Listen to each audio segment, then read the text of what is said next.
Good evening and a warm welcome to our second quarter FY22 earnings call. I'm Nimish from the Sun Pharma Investor Relations team. We hope you've received the Q2 financials and the press release that was sent out earlier in the day. These are also available on our website. We have with us Mr. Dilip Shanghvi, Managing Director, Mr. C.S. Muralidharan, our CFO, Mr. Abhay Gandhi, CEO of North America, and Mr. K.C. Ganorkar, CEO of India Business. Today, the team will discuss performance highlights, update on strategies, and respond to any questions that you may have. As is usual, for the ease of discussion, we will look at consolidated financials. And just as a reminder, this call is being recorded and a replay will be available for the next few days. The call transcript will also be put up on our website shortly. The discussion today might include certain forward-looking statements, and this must be viewed in conjunction with the risks that our business faces. You are requested to ask 2 questions in the initial round. If you have more questions, you are requested to rejoin the queue. I also request all of you to kindly send in your questions that may remain unanswered today. I will now hand over the call to Mr. Shanghvi. Thank you, Nimish. Welcome and thank you for joining us for this earnings call after the announcement of financial results for the second quarter of FY22. I hope you and your family are safe and healthy. Let me discuss some of the key highlights. Consolidated sales for the quarter were at rupees 95,567 million, recording a growth of about 13% year on year. All our businesses, excepting the API business, have grown year on year. Compared to Q1 of this year, sales have grown by about 2%, excluding the contribution from COVID-related products in both the quarters. Let me now update you on our global specialty business. For Q2, our global specialty revenue was approximately $157 million across all markets. This includes $10 million in sales milestone for 2 of our specialty products. The global specialty sales do not include Ilumetri end market sales. Ilumya has grown on year-on-year and quarter-on-quarter basis. It continues to gain traction in both the US and other markets. We have recently announced the availability of Ilumya in Canada, adding 1 more market to global Ilumya franchise. We have also launched Winlevi in the US recently.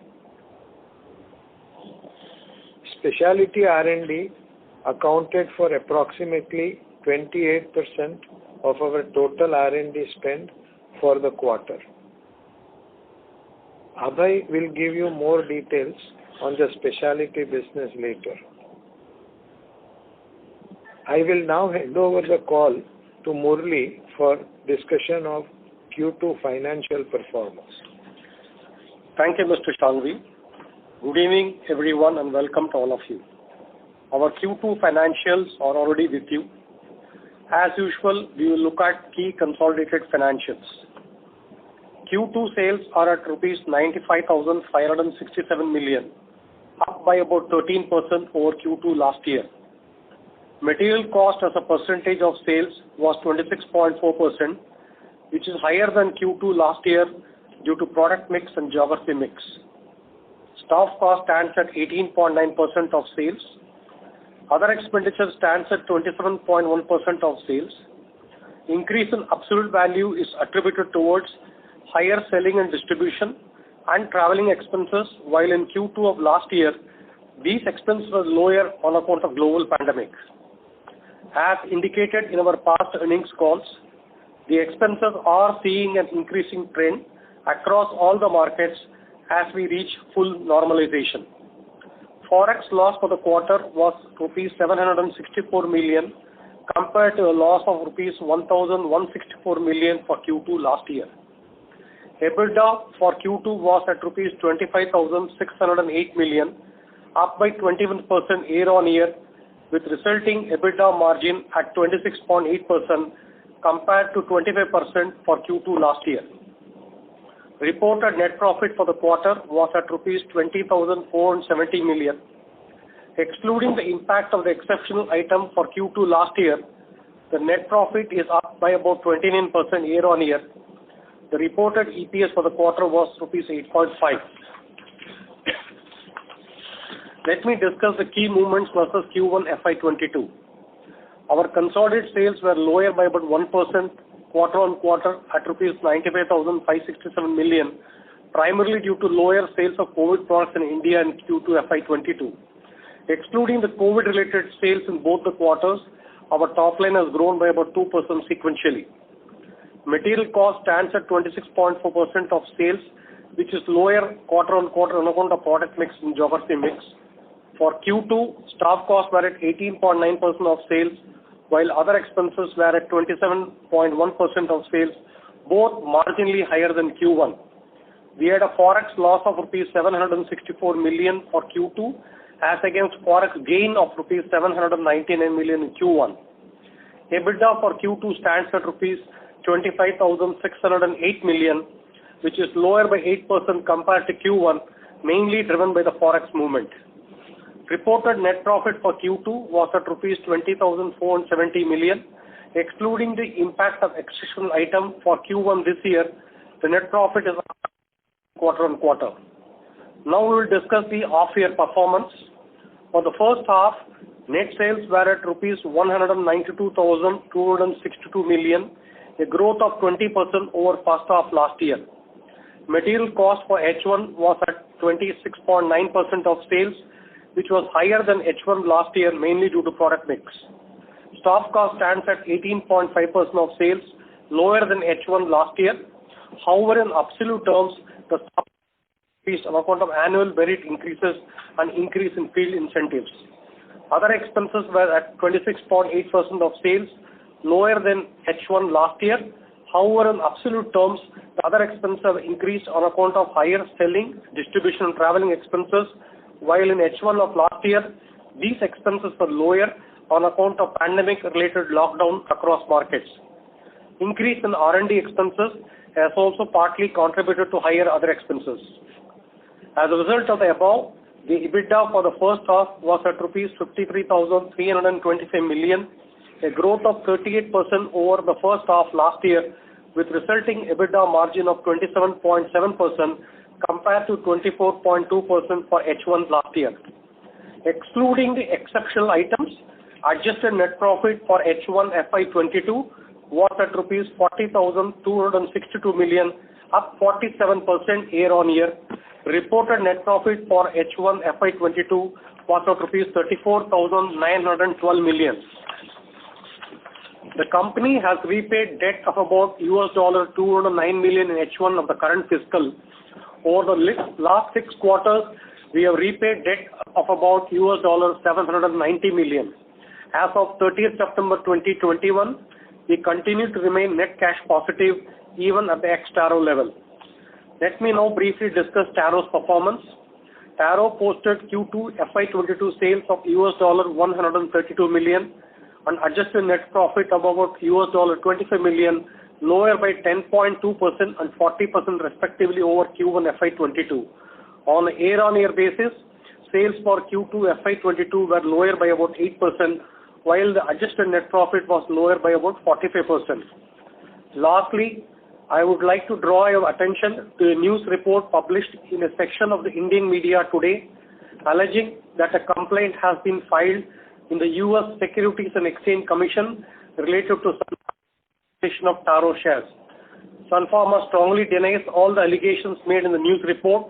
Neither nor its subsidiary, Taro Pharmaceutical Industries Limited, have received any communication from the US Securities and Exchange Commission or from any other regulatory agency on this matter. Therefore, we have no further information to share at the moment, and we will not be discussing this matter in today's earnings call. I will now hand over to Kirti Ganorkar, who will share the performance of our India business. Thank you, Murli. Let me take you through the performance of our India business.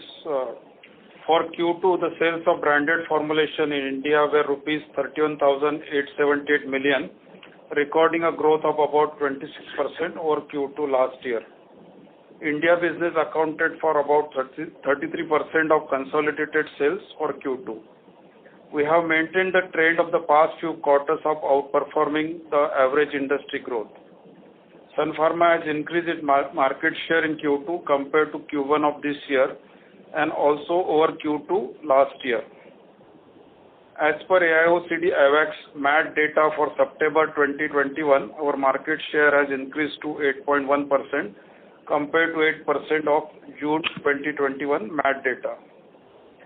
We have witnessed growth across most of our therapies. The growth was driven by the combination of factors like improving the demands for non-COVID treatments, which is driving the growth in chronic, semi-chronic segment, peak monsoon season leading to higher demand for anti-infectives, cough, cold medication, improved patient flow to doctors' clinics, and increased healthcare awareness. Sales of product used in treating COVID symptoms and other associated product accounted for approximately 2% of India's sales for Q2 compared to about 8 to 10% of India's sales for Q1 this year. I am happy to announce that we have recorded a strong growth in the underlying base business, excluding COVID product sales.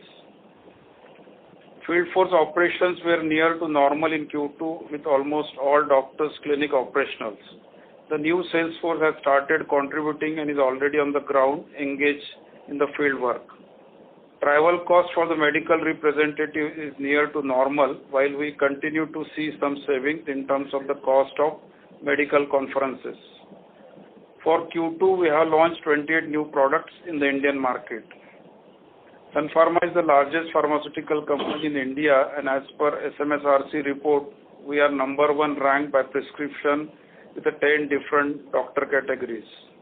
We also continue to remain the partner of choice for in-licensing products given our strong position, number one, in many therapy areas, including therapies for treatment of COVID infection coupled with our large distribution network. I will now hand over the call to Abhay. Thank you, Kirti. I will briefly discuss the performance highlights of our US businesses. For Q2, our overall sales in the US grew by about 8% over Q2 last year to $361 million. The main drivers of growth were the specialty business coupled with the Sun ex-Taro generics portfolio. US accounted for about 28% of consolidated sales for the quarter. Our specialty revenues in US have grown over Q2 last year, mainly driven by Ilumya, Levulan, Odomzo, Cequa, and Absorica LD. Specialty sales are slightly lower compared to June 2021 quarter. While Ilumya has grown quarter on quarter, Absorica sales have declined as expected due to generic entry. We also witnessed a slight decline in Levulan sales compared to Q1 FY22 due to some temporary supply constraints which are in the process of being addressed. Further, Ilumya and Cequa grew by about 70% and more than 100% respectively on an annualized basis for September 2021. Quarter 2 is typically a soft quarter for dermatology products. In addition, there was a surge in COVID cases in the US. While doctor clinics have been open in the US during the quarter, the situation is yet to fully normalize. Patient flow to doctor clinics as well as frequency of doctor calls by our medical representatives are both still below pre-COVID levels. You would have seen a recent announcement of launch of Winlevi in US, an anti-acne specialty product. Winlevi is a new class of topical medication in dermatology and will complement our existing oral acne portfolio. The addition of Winlevi further strengthens our position in the acne segment. The nature of the acne market is such that there is a room for a new product, especially with a new mechanism of action, which Winlevi has. It is for the first time that an androgen inhibitor will be used for treating acne. Our established presence in the acne market will help in ramping up Winlevi going forward. Let me now update you on our US generics business. While the US generics business continues to be competitive, the Sun Extaro generics business has recorded growth on a YOY basis. This growth is driven by a combination of new launches and better supply chain management. I will now hand over the call to Mr. Shanghvi. Thank you, Abhay. I will briefly discuss the performance highlights of our other businesses as well as give you an update on our R&D initiatives. Our sales in emerging markets were at $243 million for Q2, up by about 16% year-on-year and 12% higher on Q1 this year. The underlying growth in constant currency terms was about 14% year-on-year. Emerging markets accounted for about 19% of total sales for Q2.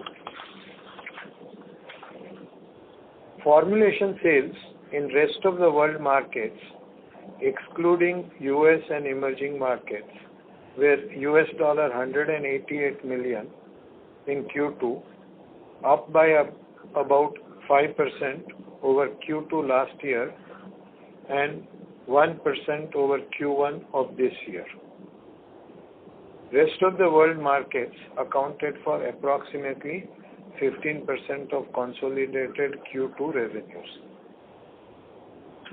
API sales for Q2 were at rupees 4,358 million, lower by about 15% over Q2 last year, mainly due to lower OPX revenue. We continue to invest in building a R&D pipeline for both the global generics and the specialty businesses. R&D efforts are ongoing for the US, emerging markets, ROW markets, and for India. Consolidated R&D investment for Q2 were at rupees 5,364 million compared to 6,127 million for Q2 last year. The year-on-year decline is due to spillover of some clinical studies into subsequent quarters.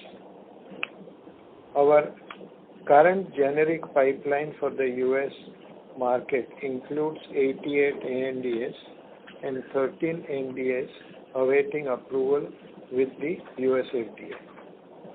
With this, I would like to leave the floor open for questions. Thank you.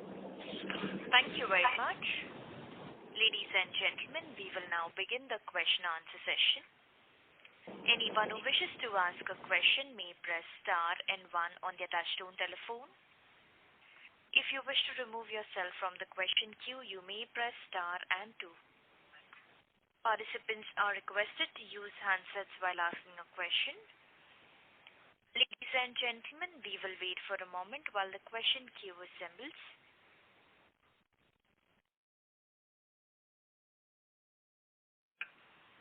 The first question is from the line of Prakash from Axis Capital. Please go ahead. Yeah, good evening, and thanks for the opportunity. So the first question is actually a clarification. US business ex Taro what I heard right was it was a growth Q&Q led by new launches and better supply chain management. If you could highlight more, which were these new launches? Because I understand the market is very competitive and there's a huge pricing pressure that is happening. Did we have any big product launch? So we had 6 new product launches in the US in the last quarter. And of course, with the help of the supply chain and the production and quality and R&D teams, we ensured that most of our products remained available to the levels that we wanted them to, so we could look for businesses and keep our existing business continued. Okay, so I did hear. Akash, this is Nimish here. What Abhay had indicated in his opening remarks was that Sun Ag-Sparrow generic business has recorded growth on YOY basis. There was no mention of QOQ. Okay, and if some outlook can be shared, that would be great on the US generic business. I mean, what is on-ground pricing pressure? Has it been better or the competition has increased? Some color would be helpful. Thank you. Situation broadly remains the same, Prakash. Number of competitors looking at specific products keeps on increasing every quarter. And like we have said consistently, depending on the product and the number of competitors, the pricing pressure on the ground is something we continue to face. I mean, that's the reality of the market. I don't think much changes from a quarter-to-quarter basis. Okay, perfect. And from a Halol side, are we seeing any communication already from the FDA as seen by other corporates also they're sounding? I mean, do we expect it by this fiscal year and some resolution, or what is our current thinking around this? We haven't received any intimation from the agency about their plan to audit the facility.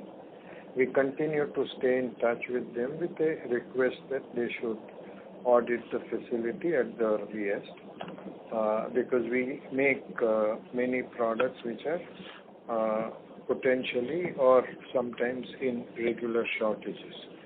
So, but it all depends on their priority and their importance of the facility, based on which I think they will decide when to inspect us. Okay, perfect. Thank you. And my last question is on Winlevi. So from a build-out perspective, is the existing setup good enough, or do we need to invest in the near term, at least 1-2 quarters before we see it gaining momentum, or the existing setup is good enough? So when you say setup, you're talking about the field force? Yes, sir. So we have had some increase in the size of the field force than the team which used to promote Absorica and Absorica LD. And I think for the last quarter, a large part of that cost has already been reflected. Some more you will see in this quarter 3. But there has been an increase taken in the size of the field force, looking at what the potential of this product can be. Okay, perfect. So unlikely to see a major cost expansion is what I heard. If you say unlikely? Yeah. Yeah. I would agree with that. Okay, sir. Got it. Thank you. All the best. Thank you. The next question is from the line of Kunal from Emkay Global. Please go ahead. Hi, thank you for the opportunity. So first on the R&D expense, which we have already indicated that a couple of clinical trials have spilled over. So are those the trial related to psoriatic arthritis and FCD044 we are talking about? That's correct. I think cost of the clinical trial is linked with ability to commission new sites as well as enrollment of subjects. So if that is going slow, then the cost is much lower. So does that mean that the cost would be apportioned over a much longer period, and hence this lower R&D expense as a percentage of revenue would continue? I mean, in the sense that my understanding is that major reason for the slowness of the enrollment is linked with the COVID. As Abhay said that till last quarter, there was a potential impact in the patient visiting doctor's clinic. But gradually, I think things are normalizing. So we should expect that we should go back to the normal, and then that should help the enrollment of subjects faster. Sure. And the second question would be on the, I think that is one clarification that I require. We have said that Ilumya and Cequa sales on an annualized basis, which I believe would be kind of a MAT basis, has grown at 100% and 70%. Is that the right way to look at it? Yeah, that is the right way. It's an annualized growth, comparable periods. Okay, sure. And yeah, so my last question would be on the specialty break-even, which we earlier guided to be kind of next year. So do we still stick to the same guidance? With the kind of uptake that we... Specialty break-even. I don't think we ever said that there'll be a break-even across the board next year. We always said that this is a business-by-business working that we do. And internally, we are clear which business will break even in which year based on how well we execute on our plans. So any guidance for the specialty business as it is today or the growth that we are seeing? You're talking about break even? Yes, yes. No real guidance really. We don't give those details. Business by business, of course. Okay. Thank you and all the best and happy Diwali in advance. Thank you. Happy Diwali to you. Happy Diwali. Thank you. Thank you. The next question is from the line of Damayanti Kerai from HSBC Securities. Please go ahead. Hi, thank you for the opportunity. My question is again on Winlevi. So here, will you be incurring DTC cost for next few quarters? And how is your reach in terms of formulary coverage for the product? The initial focus will be on communicating our messages to doctors.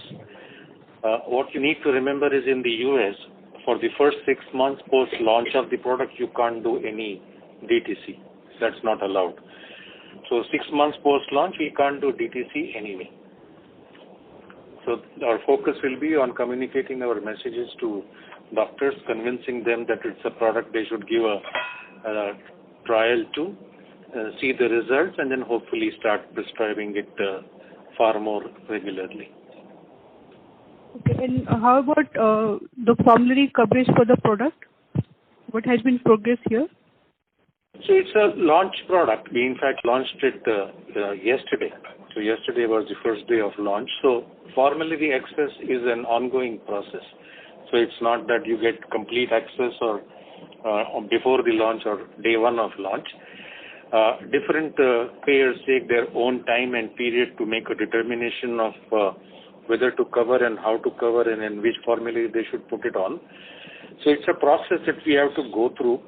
But we are comfortable with the initial coverage that we have for launch, and we find that it is comparable to a lot of new products in the space which have been launched in the past.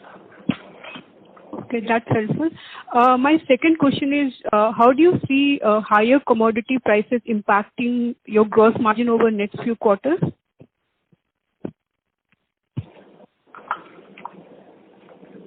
So, can you repeat your question, please, ma'am? Cost impact. Yeah. How commodity price, higher commodity price, how it's going to impact your gross margins in next few quarters? So I think the margin will be under pressure from the cost point of view. So margins that, say like currently our cost of goods is X, it may go up a little. But in many businesses, we are able to pass on the cost increases to customers.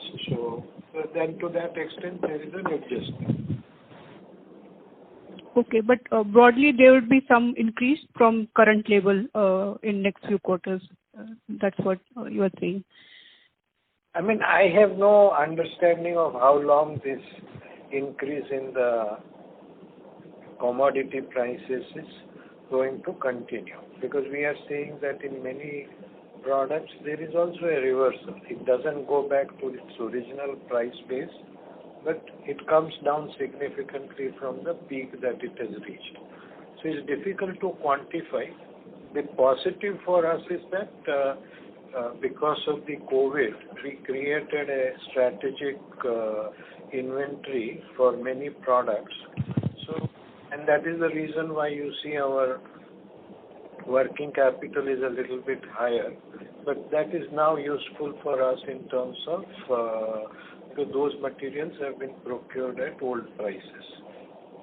So we don't know when it will start in. Okay, thank you. I'll get back in the queue. Thank you. Thank you. The next question is from the line of Krish Mehta from Enam Holding. Please go ahead. Congratulations on a good set of numbers, and thank you for taking my questions.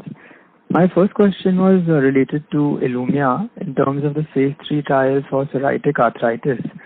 So given the slowdown because of COVID and enrollments, is there a rough timeline you could share on when we expect these trials to be completed? We haven't shared the specific date by which we should have the last patient enrolled in both psoriatic arthritis as well as in other studies. But I think our focus is to find a way to complete the study at the earliest. Okay, and my other question was on the sales and marketing expense and other expenses in general. So would it be fair to assume that the percentages we are seeing in Q2 would be a steady state percent going forward to account for the COVID aberrations we've seen in the last few quarters?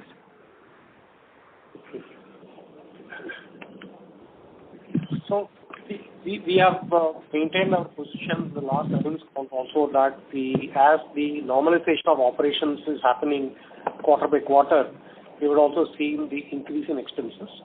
However, we also maintain that probably even a full normalization, maybe we may not reach the full pre-COVID levels. That's what our position is. Okay, thank you so much. Thank you. The next question is from the line of Anubhav Agarwal from Credit Suisse. Please go ahead. Yeah. Hello. Just a couple of clarities. One, this $10 million milestone that you talked about in the specialty business, is that included in revenues or that's included in the other income? Anubhav, it's included in the revenues. Any reason for including in the revenues, not in other income? No, it is part of the India's accounting standard revenues to contract for supplies as per the India's GAAP. So when you report $361 million US sales, is this $10 million inside the 361? For the H1, what you are seeing numbers reported includes, or 157 includes 10. Let's put it like this. No, but that's right. But 157 is across the businesses, and this, I assume, $10 million specifically for the US. That's the reason I'm asking that. Is that 361 includes that $10 million? So total what we have reported does include $10 million revenues. That's what we say. Okay, sure. Second, on the COVID sales, Kirti did mention about contribution from India, but was there any material sales done to EM and ROW market as well in this quarter or not? There would be marginal, I think, sales, not significant. Okay, sure. And last question, just on the DTC and Ilumya. So are current expenses reflecting the normalized level of DTC and Ilumya? Like in the past, you mentioned that DTC and Ilumya has come down from the when you started initially. But as the situation normalizes in the US, as the cases go down, etc., is this the base level of DTC that we need to do, which we are doing already? Or as situation normalizes, we need to ramp up on the DTC and Ilumya? No, I think you can consider this to be your baseline. Okay. Thank you. Thank you. The next question is from the line of Sameer Baisiwala from Morgan Stanley. Please go ahead. Hi, thank you very much, and good evening, sir. A question on operating leverage. I think company has done a great job over the last few quarters. But where the margins are now, 26-27%, do you think we should expect more of this to continue, which is sales going faster than the cost? So, Samir, that is the effort. How much we are able to execute, I think, will determine whether it happens or not. Okay, great, sir. And the second question is on the US side, especially on the generic side. So, can you give us some visibility of new launches as we go forward, and especially some high-value complex products? I can tell you the number of products I did. That last quarter we launched around 6. This quarter again you will have some launches. But till we have an approval in hand and are able to tie up business, I think I don't want to give names of products because that affects me competitively. But yeah, every quarter the attempt is to have a few products and come to market, preferably first to market, or at least in the first batch of products to come to market. Okay. I'm not looking for any names specifically, but just that, some high-value complex products, and I know the timing can be very, up and down, but say if you take a 4 to 8 quarter view, you think you have sufficient ammunition that can come to market? Yes, I do. Excellent. Great. Thank you so much. Thanks, Sameer. Thank you. The next question is from the line of Nimish Mehta from Research Delta Advisors. Please go ahead. Yeah, thanks for the opportunity.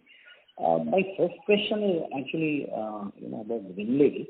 Can you explain as to, how is it better than the standard of care? In fact, it would be great if you can also allude to which is the standard of care and what is the mechanism of action of Winlevi. I mean, there is some element that is given in the press release, but it's hard to understand. So if you can help, that would be better. Great. So, to be able to fully answer your question, I will have to give you a complete product briefing.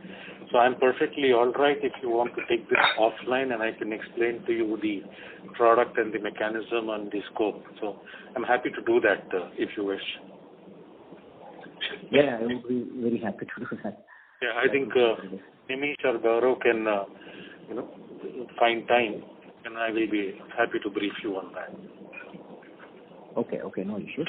The other one, actually maybe related to the same. You mentioned that there are 13 NDAs which are pending approval. Well, that's quite a large number. So if you can kind of break it up between how many would be 505(b)(2)s and how many would be, NCEs, that would be helpful.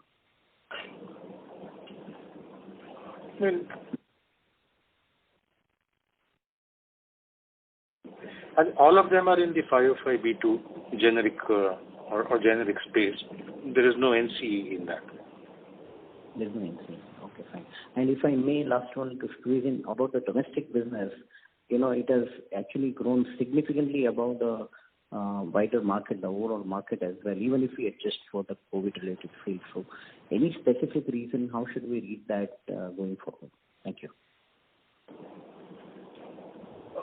I think I just told my readout that the overall things are coming back to normal. So what I see is almost close to 95 to 98% of the doctors are practicing. The patient footfall still is not pre-COVID level, but it is around 85 to 90%. And there are only 2 specialties, which is like pediatric and dermatology, where footfall is within 70 to 75%. So it's like... That must be true for the entire market, right? Yeah, that is for entire market. And second is even this year the monsoon started early and it was a long drawn period.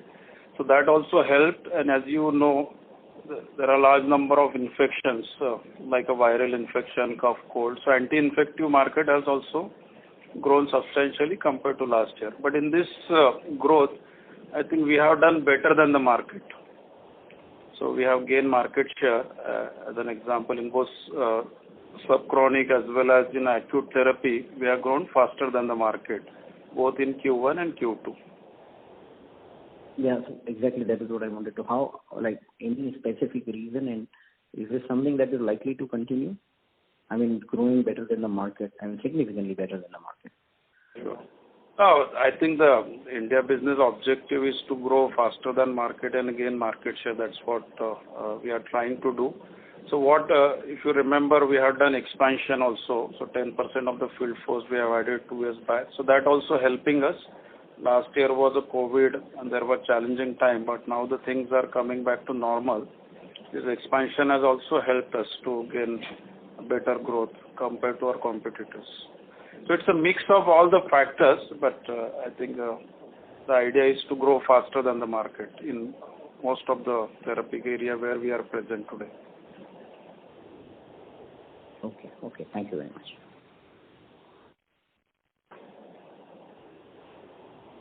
Thank you. The next question is from the line of Tarang from Old Bridge Capital. Please go ahead. Hello, sir. Good evening. Sir, just wanted to check, given the size, scale, and the moving parts of the business, just wanted to get, a better handle on, which are better or more profitable revenue segments. So would it be possible for the management to, provide revenue segments in descending order of gross margins?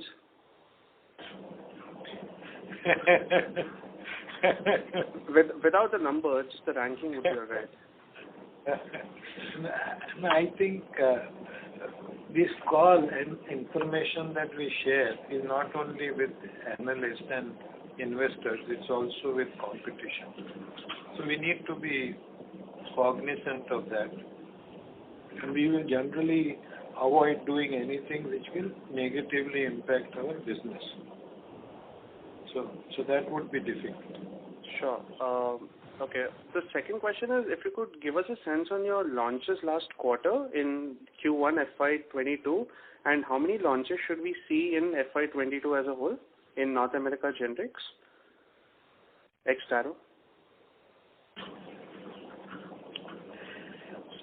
So I answered this part of the question earlier. I said last quarter we have launched 6 products. But the future, I don't really want to give a number because it is uncertain. We are doing our best, and it's also competition-sensitive information, right? So for me to give a number, again, impacts us negatively. So I meant Q1 of FY22 when I asked you. FY22 was similar number. Okay. I don't recall exactly, but it was 5 or 6 again. Quarter 2, I can confirm it was 6. Okay. And to an earlier question, I did mention that when I look at the portfolio over the next 4 to 8 quarters of what we think we'll be able to come out in the US market, I'm comfortable with the pipeline that we have. Okay. Thank you, sir. All the best. Thank you. Thank you. The next question is from the line of Surya Patra from Phillip Capital. Please go ahead. Yeah, congratulations for the good set of numbers, sir. First question is on Winlevi. So considering the kind of superior the attributes of the product like tolerability and the safety profile, the superior safety profile, and the way it is indicated for like moderate patients.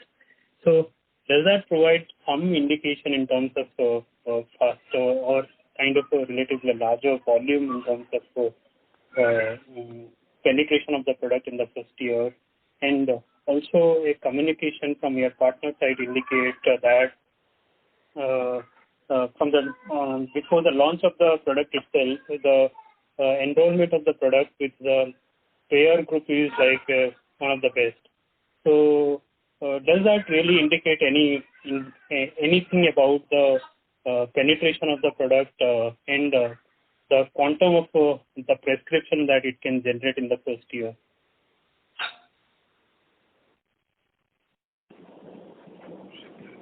Frankly, we really couldn't understand the gist of the questions. Could you kindly rephrase it for us? Sure.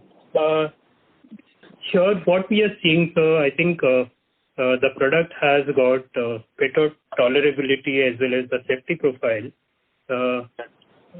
and also as per the partner's communication for Winlevi, they are saying that the product has already got enrolled with maximum payer group in US before launch. So does that indicate anything great about the penetration of the new molecule compared to the comparable product? Let me take the first part of your question. I mean, anecdotally, when we have spoken to the KOLs about this product, even before we licensed it, and today when we are talking to doctors after licensing it in doctors' conferences or individual doctors in clinics, we see a fair degree of interest because it's a first-in-class molecule after a span of almost 4 decades. Okay. Now, attempt of the team obviously will be to convert that initial interest into an action and then repeated action in terms of prescription. And that is what will give us that volume that you talk about. I'm not privy to the, what you call the so-called partners communication about whatever that was a term you used, best in class kind of an access.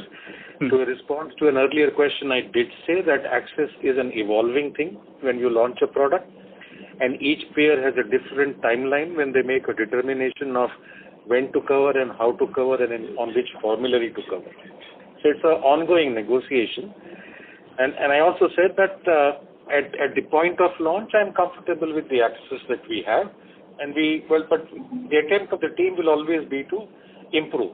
And that won't be a next 3 months kind of a task. It will be an ongoing forever kind of a task. To maintain and to grow access will be a forever task.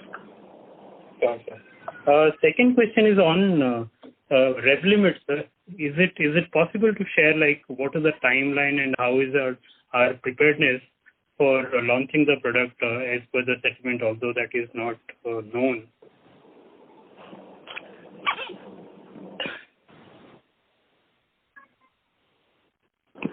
No, that will be difficult. We will not be able to share that because it is definitely competition-sensitive information. And also, I think there are some confidential... There are confidential parts of the agreement as well. So, all in all, I cannot give you specifics on that. Okay. So just a last question, if I may, sir. About the biosimilar initiative, what you talked in the earlier calls also, can you just give some sense that, okay, what is the progress or what is the kind of thought process about it to add product or build product or develop product like that? So I think we have indicated that the product that we've chosen is a product which is likely to be in the third wave of biosimilars, which means that potential patent expiries after 27-28. So, and I think we've working on the product in the R&D right now, and we haven't yet scaled up to any kind of size. We are still at very small fermenters. But I think the early validation of the structure and characterization does indicate that we are on the right path. Sure. Okay. Thank you, sir. Thanks a lot. We're happy to be. Thank you. The next question is from the line of Cinderella Carvalho from Centrum Broking. Please go ahead. Thanks for the opportunity. Am I audible? Yes. Yes, you are, ma'am. Yes. Yes, sir. The first question is on the Winlevi side. If you could, I don't know if you will be comfortable giving a guidance, but what would be a peak sale estimate? Because there were some analyst expectations which were indicating northward $400 million peak sales for this particular product. Do you relate to it or anything that you would want to share on this? No, clearly the analyst knows far more than I do, but no, I really cannot give any guidance on that. Okay. Right. Sir, on the opiates side, on the API lower sales, we have specifically identified that lower opiate sales have led to this. Any current scenario that you can highlight here, and any sense that you can provide on the outlook? So our sense is that opiates, I think, are controlled by Narcotic Commission, and they are not currently issuing permits. So they want. Can people go on mute?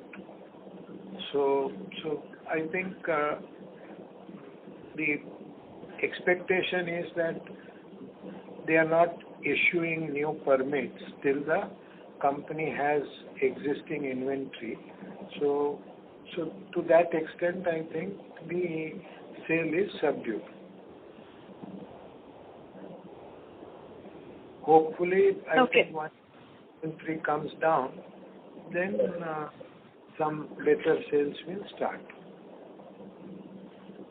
This is very helpful, sir. And so one last question, if I can squeeze in. It's on the India run rate, quarterly run rate at almost 3,200. How should we see this going ahead? Do you think this is a more sustainable run rate going ahead?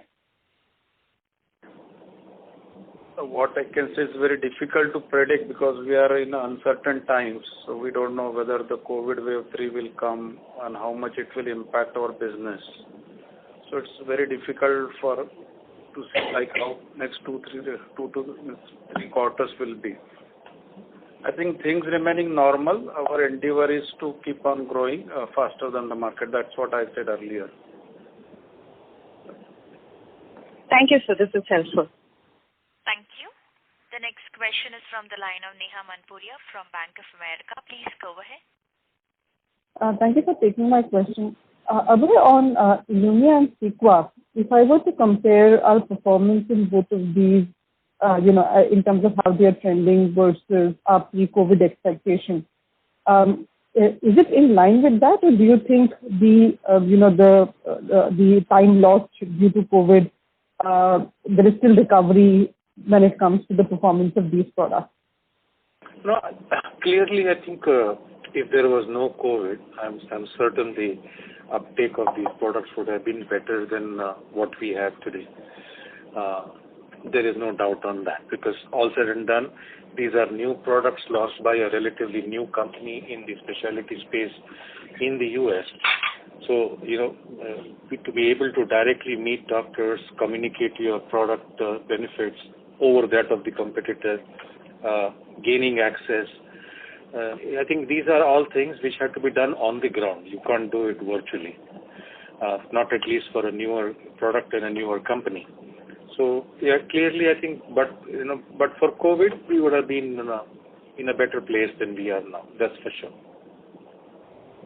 And that does not change. I mean, your expectation does not change even with COVID. I mean, I know there is a fair bit of uncertainty in terms of nth wave coming through and therefore the extent of ramp up. But has your expectation from these products changed either ways, up or down, post COVID? See, my personal mindset always is that you can either let circumstances bog you down, or try and find ways by which you do better than what you think you are capable of under any circumstance. So, in my head at least, this is not a setback of a permanent nature. We have to find creative ways of getting back to where we should be and keep moving forward. That's my personal mindset. Understood. My second question is, from a capital allocation for the specialty business development. Do you have seen after doing fairly smaller assets, Winlevi seems to be a mid-size asset. We'll have to see how that runs up, but a mid-size asset. Two questions there. One, is there any part of the specialty segment where you'd like to see more product additions versus another in terms of our fixed cost investment there? Either ophthalmology, derma, etc. And second, has our let's say ramp up or success so far in the specialty launches that we have done or progress so far in the specialty launches change the type of the asset or the size of the asset that we are ready to look at?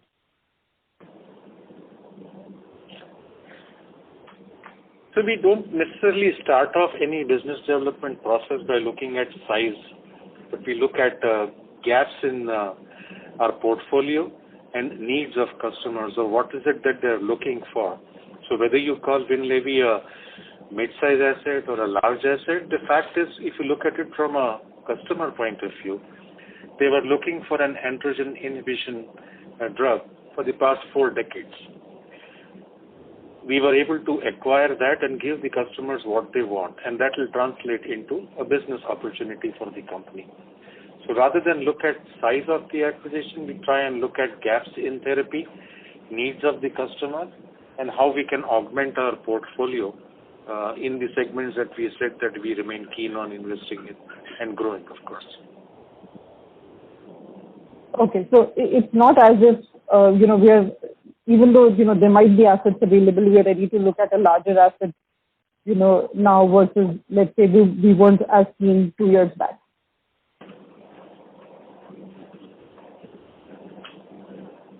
So I think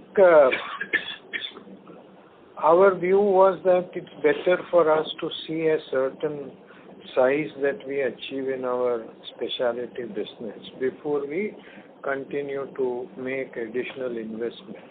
Because even us, I think there is a learning process. And clearly what we know today is more than what we knew 2 years back. So I think that gives us the confidence and the courage to consider future investments. Okay, understood, sir. Thank you so much. Thank you. Thank you. The next question is from the line of Shyam Srinivasan from Goldman Sachs. Please go ahead. Good evening, and thank you for taking my question. Just the first one is on capital allocation again. We're generating significant amount of cash, just looking at even your half-yearly numbers.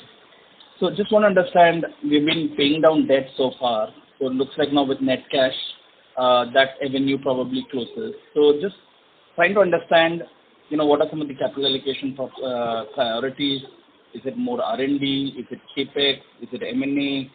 Any sense on the like a 3 to 5 year that we need to keep in mind? No, I think the focus is to find businesses that will help us improve our return on capital employed, return on equity, so that anything which will help us grow our top line as well as bottom line, as long as it is reasonably priced or something that we can afford to pay. Now, what is reasonably priced is a very big zone of reasonableness, but I think that is a important decision for us, and we will always remain disciplined about what we pay for an asset. Dilip bhai, just looking at the quantum of cash flows, do you think the rank order, I'm also trying my luck with rank orders today, is it India assets, is it US spec assets, any directional sense? Directionally, I think we've explained in the past also, is that with our size and with our presence in almost all therapy areas of our interest in India, unless and until we get a specialized opportunity, we are not looking at buying something in India. But we will look at bolt-on businesses in markets, in emerging markets where we have existing presence and we can scale. We can look at small, medium-sized businesses in Europe. We can also look at existing businesses with either existing products or products close to market in the US. And because the market is much bigger in terms of value, possibly that can be a much more higher cost potential acquisition. Thank you, Dilip bhai. My second question is just on Absorica. I think they mentioned that there has been QoQ decline. Maybe I think it's in the generic part of the thing. So how should we, or is it the entire portfolio? I'm unable to understand. So how should we look at this? Is there more 1-2 quarters of pain more before kind of then it stabilizes at some market share where we think things can get worse off? It will depend on how you want to look at the overall business. One way to look at is, say about a year ago when we were only marketing Absorica, we had roughly, and I'm rounding it off, we had roughly like a 7% share of market. And then we launched Absorica LD, and a few months ago we launched the authorized generic of Absorica also. And if you look at all three products put together, or three forms of the product put together, then our market share is more or less the same. Got it. So, but maybe the realizations are different. Maybe that's where probably things are different. Yeah, realizations would be different, and also where it is classified. So Absorica will be classified as a specialty product business, whereas the AG will be classified as the ex-Taro generic business. Got it. Last question, Murali sir, is on the ETR. I think Q2 was abnormally low, but if you can help us, what could be ETR for fiscal 22? Thank you. Also, as far as the Q2 ETR being low, there's a one-time adjustment account of the common control merger. Otherwise, as Shyam, we would say that please, we should look at the ETR on an annualized basis normally. And Murali sir, it's just trending up gradually. That's been the previous guidance. We stand to the same guidance. It will inch up as we progress. That's fair enough. Fair enough. Thank you and all the best. Thank you. Thank you. Thank you. Thank you. The next question is from the line of Vishal Manchanda from Nirmal Bang. Please go ahead. Thanks for the opportunity. I have a question on Cequa. Just want to get your views on what it would actually take for you to gain share from Restasis. Because as I understand, there is a large population that does not respond to Restasis. And so we probably are still struggling around single-digit numbers. So, and I also understand you have been doing a post-marketing study to understand Cequa in non-responders. So any color there will be helpful. So you're right. I mean, better execution is the only answer. And a lot of our marketing strategy is to try and convert share from the existing incumbents, whether it is Restasis or Zydrac or product. And I think we clearly will have to do a better job at executing on our strategies. So I'm with you on that. And yes, to the second part of your questions, I mean, through different IITs, we are trying to, work on the product and creating scientific evidence of why a doctor should either start a patient on Cequa or move a patient to Cequa in case they are non-responders to existing products. So would we have some data around this anytime, now or later? Data on what? Basically, non-responders, Cequa's performance in Restasis non-responders. So once these studies are published, then they are in public domain, and therefore then you will have access to it.